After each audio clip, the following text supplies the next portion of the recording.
എല്ലാവർക്കും നമസ്കാരം. Teachers mentors YouTube ചാനലിന്റെ പുതിയൊരു വീഡിയോയിലേക്ക് എല്ലാവർക്കും സ്വാഗതം. ഇന്ന് ഞാൻ നിങ്ങൾക്ക് മുന്നിൽ എത്തിയിരിക്കുന്നത് 8ാം ക്ലാസ് ബേസിക് സയൻസ് അല്ലെങ്കിൽ അടിസ്ഥാന ശാസ്ത്രത്തിലെ 6ാമത്തെ ചാപ്റ്റർ രാസമാറ്റങ്ങൾ. ഇതിൽ നിന്ന് PSC ചോദിക്കാൻ സാധ്യതയുള്ള പ്രധാനപ്പെട്ട ചോദ്യങ്ങളുമായിട്ടാണ്. ഓരോരോ ചോദ്യങ്ങളായിട്ട് വളരെ പെട്ടെന്ന് തന്നെ നമുക്ക് നോക്കിപ്പോവാം. തന്മാത്രാ ക്രമീകരണത്തിൽ മാത്രം മാറ്റം നടക്കുന്ന അവസ്ഥയെ നമ്മൾ ഭൗതിക മാറ്റം എന്ന് പറയും. തന്മാത്ര ക്രമീകരണത്തിൽ മാത്രം മാറ്റം നടക്കുന്ന അവസ്ഥയാണ് ഭൗതിക മാറ്റം. താൽക്കാലിക മാറ്റത്തിന് ഉദാഹരണമാണ് ഭൗതിക മാറ്റം. എന്ന് വെച്ച് കഴിഞ്ഞാല് ഭൗതിക മാറ്റം എന്താണ്? ഒരു താൽക്കാലികമായിട്ടുള്ള മാറ്റം മാത്രമാണ്. പുതിയ തന്മാത്രകൾ രൂപപ്പെടുന്ന അവസ്ഥയാണ് രാസമാറ്റം. പുതിയ തന്മാത്രകൾ രൂപപ്പെടുന്ന അവസ്ഥ രാസമാറ്റം. സ്ഥിരമാറ്റത്തിന് ഉദാഹരണം രാസമാറ്റമാണ്. അപ്പോൾ ഈ ഒരു രാസമാറ്റം എന്ന് പറയുന്നത് സ്ഥിരമായിട്ടുള്ള മാറ്റത്തിന് ഉദാഹരണമാണ്. സോഡിയം ലോഹം ജലവുമായി പ്രവർത്തിച്ചുണ്ടാകുന്ന ആൽക്കലി സോഡിയം ഹൈഡ്രോക്സൈഡ് ആണ്. സോഡിയം ലോഹം ജലവുമായി പ്രവർത്തിച്ചുണ്ടാകുന്ന ആൽക്കലി സോഡിയം ഹൈഡ്രോക്സൈഡ്. ഒരു ടെസ്റ്റ് ട്യൂബിൽ ഒരു കഷ്ണം മഗ്നീഷ്യം എടുത്ത് കുറച്ചു നേർപ്പിച്ച ഹൈഡ്രോക്ലോറിക് ആസിഡ് ഒഴിച്ചാൽ പുറത്തു വരുന്ന വാതകം ഹൈഡ്രജനാണ്. ഒരു ടെസ്റ്റ് ട്യൂബിൽ ഒരു കഷ്ണം മഗ്നീഷ്യം എടുത്ത് കുറച്ചു നേർപ്പിച്ച ഹൈഡ്രോക്ലോറിക് ആസിഡ് ഒഴിച്ചാൽ പുറത്തു വരുന്ന വാതകം ഹൈഡ്രജനാണ്. മഗ്നീഷ്യവും ഹൈഡ്രോക്ലോറിക് ആസിഡും പ്രവർത്തിച്ചുണ്ടാകുന്ന സമവാക്യം എന്താണ് എന്ന് ചോദിച്ചാൽ Mg+2HCl gives MgCl2+H2+ heat. മഗ്നീഷ്യവും hydrochloric ആസിഡും പ്രവർത്തിച്ചുണ്ടാകുന്ന സമവാക്യം Mg+2HCl gives MgCl2+H2+ ഹീറ്റ് ആണ് എന്നുള്ളത് ഓർത്തിരിക്കുക. പൊട്ടാസ്യം പെർമാംഗനേറ്റ് വിഘടിച്ചുണ്ടാകുന്നത് potassium manganate, manganese dioxide, oxygen എന്നിവയാണ്. പൊട്ടാസ്യം പെർമാംഗനേറ്റ് വിഘടിച്ചുണ്ടാകുന്നത് potassium manganate, manganese dioxide, oxygen എന്നിവയാണ്. താപം പുറത്തുവിടുന്ന രാസപ്രവർത്തനങ്ങളെ അറിയപ്പെടുന്നത് താപമോചക പ്രവർത്തനങ്ങൾ എന്നാണ്. താപം പുറത്തുവിടുന്ന രാസപ്രവർത്തനങ്ങളെ അറിയപ്പെടുന്നത് താപമോചക പ്രവർത്തനങ്ങൾ. താപം മോചിപ്പിക്കുന്നു, താപം പുറത്തുവിടുന്നു. താപം ആഗിരണം ചെയ്യുന്ന രാസപ്രവർത്തനങ്ങളെ അറിയപ്പെടുന്നത് താപ ആഗിരണ രാസപ്രവർത്തനങ്ങൾ. താപം ആഗിരണം ചെയ്യുന്ന രാസപ്രവർത്തനങ്ങളെ അറിയപ്പെടുന്നത് താപ ആഗിരണ രാസപ്രവർത്തനങ്ങൾ എന്നാണ്. ഭൂമിയിലെ ജീവന്റെ നിലനിൽപ്പിന് ആധാരമായിട്ടുള്ള ഒരു രാസപ്രവർത്തനമാണ് പ്രകാശ സംശ്ലേഷണം. ഭൂമിയിലെ ജീവന്റെ നിലനിൽപ്പിന് ആധാരമായ രാസപ്രവർത്തനമാണ് പ്രകാശ സംശ്ലേഷണം. പ്രകാശ സംശ്ലേഷണത്തിന്റെ പ്രവർത്തന സമവാക്യം 6H2O + 6CO2 + പ്രകാശം gives C6H12O6 + 6O2. പ്രകാശ സംശ്ലേഷണത്തിന്റെ പ്രവർത്തന സമവാക്യം 6H2O + 6CO2 + പ്രകാശം gives C6H12O6 + 6O2 എന്നാണ്. പ്രകൃതിയുടെ ആഹാര നിർമ്മാണശാല ഇലകളാണ്. പ്രകൃതിയുടെ ആഹാര നിർമ്മാണശാല ഇലകൾ. മിന്നാമിനുങ്ങിന്റെ ശരീരത്തിലെ എൻസൈം ഏതാണ് എന്ന് ചോദിച്ചാൽ ലൂസിഫറേസ് ആണ്. മിന്നാമിനുങ്ങിന്റെ ശരീരത്തിലെ എൻസൈം ഏത് എന്ന് ചോദിച്ചിട്ടുണ്ടെങ്കിൽ ലൂസിഫറേസ് ആണ്. മിന്നാമിനുങ്ങിന്റെ ശരീരത്തിലെ ലൂസിഫറിൻ ഓക്സിജനുമായി ചേർന്നുണ്ടാകുന്നത് ഓക്സി ലൂസിഫറിൻ ആണ്. മിന്നാമിനുങ്ങിന്റെ ശരീരത്തിലെ ലൂസിഫറിൻ ഓക്സിജനുമായി ചേർന്നുണ്ടാകുന്നത് ഓക്സി ലൂസിഫറിൻ ആണ്.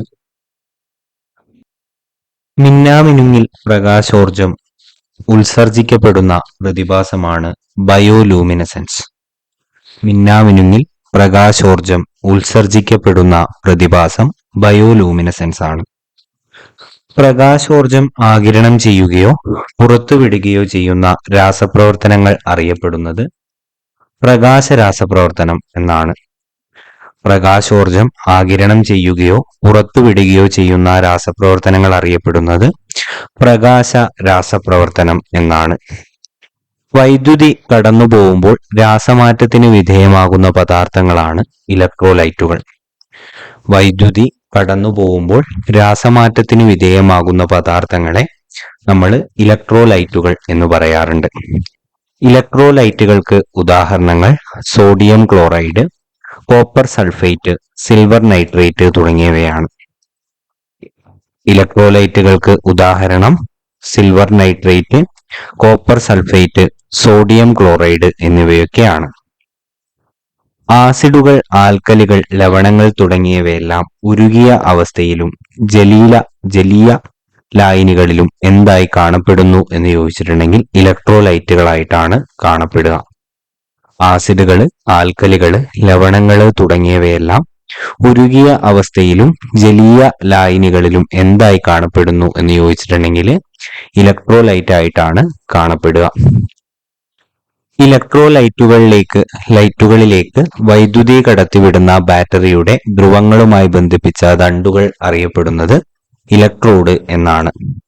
ഇലക്ട്രോലൈറ്റുകളിലേക്ക് വൈദ്യുതി കടത്തിവിടുന്ന ബാറ്ററിയുടെ ധ്രുവങ്ങളുമായി ബന്ധിപ്പിച്ച ദണ്ഡുകൾ അറിയപ്പെടുന്നത് ഇലക്ട്രോഡ് എന്നാണ്. വൈദ്യുതോർജം ആഗിരണം ചെയ്ത് ഒരു പദാർത്ഥം വിഘടനത്തിന് വിധേയമാവുന്ന പ്രവർത്തനം അറിയപ്പെടുന്നത് വൈദ്യുത വിശ്ലേഷണം അല്ലെങ്കിൽ ഇലക്ട്രോളിസിസ് എന്നാണ്. വൈദ്യുതോർജം ആഗിരണം ചെയ്ത് ഒരു പദാർത്ഥം വിഘടനത്തിന് വിധേയമാവുന്ന പ്രവർത്തനം അറിയപ്പെടുന്നത് വൈദ്യുത വിശ്ലേഷണം എന്നാണ്. രാസപ്രവർത്തനം വഴി വൈദ്യുതി ഉണ്ടാകുന്ന സംവിധാനങ്ങൾ അറിയപ്പെടുന്നത് വൈദ്യുത രാസസെല്ലുകൾ എന്നാണ്. രാസപ്രവർത്തനം വഴി വൈദ്യുതി ഉണ്ടാകുന്ന സംവിധാനങ്ങൾ അറിയപ്പെടുന്നത് വൈദ്യുത രാസസെല്ലുകൾ എന്നാണ്. രാസപ്രവർത്തനം വഴി വൈദ്യുതി ഉണ്ടാകുന്ന സംവിധാനങ്ങൾ അറിയപ്പെടുന്നത് വൈദ്യുത രാസസെല്ലുകൾ എന്നാണ്. രാസപ്രവർത്തനം നടക്കുമ്പോൾ വൈദ്യുതോർജം ആഗിരണം ചെയ്യുകയോ പുറത്തുവിടുകയോ ചെയ്യുന്ന പ്രവർത്തനങ്ങളെ എന്ത് വിളിക്കുന്നു എന്ന് ചോദിച്ചാൽ വൈദ്യുത രാസപ്രവർത്തനങ്ങൾ എന്നാണ് വിളിക്കുക. രാസപ്രവർത്തനം നടക്കുമ്പോൾ വൈദ്യുതോർജം ആഗിരണം ചെയ്യുകയോ പുറത്തുവിടുകയോ ചെയ്യുന്ന പ്രവർത്തനങ്ങളെ എന്ത് വിളിക്കുന്നു എന്ന് ചോദിച്ചിട്ടുണ്ടെങ്കിൽ വൈദ്യുത രാസപ്രവർത്തനങ്ങൾ എന്നാണ് വിളിക്കുക. ലോഹവസ്തുക്കളിൽ മറ്റ് ലോഹങ്ങളുടെ നേർത്ത ആവരണം ഉണ്ടാക്കുന്നതിന് വൈദ്യുതി ഉപയോഗിക്കുന്ന പ്രക്രിയ അറിയപ്പെടുന്നത് വൈദ്യുത ലേപനം എന്നാണ്. ലോഹവസ്തുക്കളിൽ മറ്റു ലോഹങ്ങളുടെ നേർത്ത ആവരണം ഉണ്ടാക്കുന്നതിന് വൈദ്യുതി ഉപയോഗിക്കുന്ന പ്രക്രിയ അറിയപ്പെടുന്നത് വൈദ്യുത ലേപനം എന്നാണ്. വൈദ്യുത ലേപനം എന്ത് തരം രാസപ്രവർത്തനമാണ് എന്ന് ചോദിച്ചു കഴിഞ്ഞാൽ വൈദ്യുത രാസപ്രവർത്തനമാണ്. വൈദ്യുത ലേപനം എന്ത് തരം രാസപ്രവർത്തനമാണ് എന്ന് ചോദിച്ചാൽ വൈദ്യുത രാസപ്രവർത്തനമാണ്. ഇരുമ്പുവളയിൽ ചെമ്പു പൂശുന്ന പ്രക്രിയ എന്താണ് അറിയപ്പെടുന്നത്? വൈദ്യുത ലേപനം എന്നാണ് അറിയപ്പെടുന്നത്. ഇരുമ്പുവളയിൽ ചെമ്പു പൂശുന്ന പ്രക്രിയ വൈദ്യുത ലേപനം എന്നാണ് അറിയപ്പെടുക. ഊർജം ആഗിരണം ചെയ്യുന്ന രാസപ്രവർത്തനം അറിയപ്പെടുന്നത് ഊർജാകിരണ രാസപ്രവർത്തനങ്ങൾ എന്നാണ്.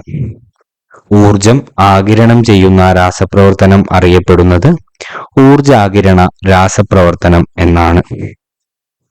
ഊർജം പുറത്തുവിടുന്ന പ്രവർത്തനങ്ങൾ അറിയപ്പെടുന്നത് ഊർജ മോചക പ്രവർത്തനങ്ങൾ എന്നാണ്. ഊർജം പുറത്തുവിടുന്ന പ്രവർത്തനങ്ങൾ അറിയപ്പെടുന്നത് ഊർജ മോചക പ്രവർത്തനങ്ങൾ. ഊർജം പുറത്തുവിടുന്ന പ്രവർത്തനങ്ങൾ അറിയപ്പെടുന്നത് ഊർജമോചക പ്രവർത്തനങ്ങൾ എന്നാണ്. വ്യാപകമായി ഉപയോഗിക്കുന്ന വൈദ്യുത സ്രോതസ്സുകളാണ് സെല്ലുകൾ. വ്യാപകമായി ഉപയോഗിക്കുന്ന വൈദ്യുത സ്രോതസ്സുകളാണ് സെല്ലുകൾ എന്ന് നമ്മൾ പറയാറുള്ളത്. റേഡിയോകൾ, ക്യാമറകൾ, ക്ലോക്കുകൾ, കളിപ്പാട്ടങ്ങൾ എന്നിവയിൽ ഉപയോഗിക്കുന്ന സെല്ല് ഡ്രൈ സെല്ലാണ്. റേഡിയോകൾ, ക്യാമറകൾ, ക്ലോക്കുകൾ, കളിപ്പാട്ടങ്ങൾ എന്നിവയിൽ ഉപയോഗിക്കുന്ന സെല്ല് ഡ്രൈ സെല്ലാണ്. മെർക്കുറി സെൽ ഉപയോഗിക്കുന്ന ഉപകരണങ്ങൾ വാച്ചുകൾ, കാൽക്കുലേറ്റർ, ഇലക്ട്രോണിക് ഉപകരണങ്ങൾ എന്നിവയാണ്. മെർക്കുറി സെൽ ഉപയോഗിക്കുന്ന ഉപകരണങ്ങൾ വാച്ചുകൾ, കാൽക്കുലേറ്റർ, ഇലക്ട്രോണിക് ഉപകരണങ്ങൾ എന്നിവയാണ്. റീചാർജ് ചെയ്യാവുന്ന ടോർച്ച്, ക്യാമറകൾ എന്നിവയിൽ ഉപയോഗിക്കുന്ന സെല്ല് നിക്കൽ കാഡ്മിയം സെല്ലാണ്. റീചാർജ് ചെയ്യാവുന്ന ടോർച്ച്, ക്യാമറകൾ എന്നിവയിൽ ഉപയോഗിക്കുന്ന സെല്ല് നിക്കൽ കാഡ്മിയം സെല്ലാണ്. ലിഥിയം അയോൺ സെൽ ഉപയോഗിക്കുന്ന ഉപകരണങ്ങൾ മൊബൈൽ ഫോണും ലാപ്ടോപ്പുകളുമാണ്. ലിഥിയം അയോൺ സെൽ ഉപയോഗിക്കുന്ന ഉപകരണങ്ങൾ മൊബൈൽ ഫോൺ, ലാപ്ടോപ്പ് എന്നിവയാണ്. ഇത്രയുമാണ് ഈ ഒരു ചാപ്റ്ററിൽ പ്രധാനമായിട്ടും ചോദിക്കാൻ സാധ്യതയുള്ള ചോദ്യങ്ങൾ എന്ന് പറയുന്നത്. എല്ലാവർക്കും കൃത്യമായിട്ട് മനസ്സിലായിട്ടുണ്ട് എന്ന് കരുതുന്നു.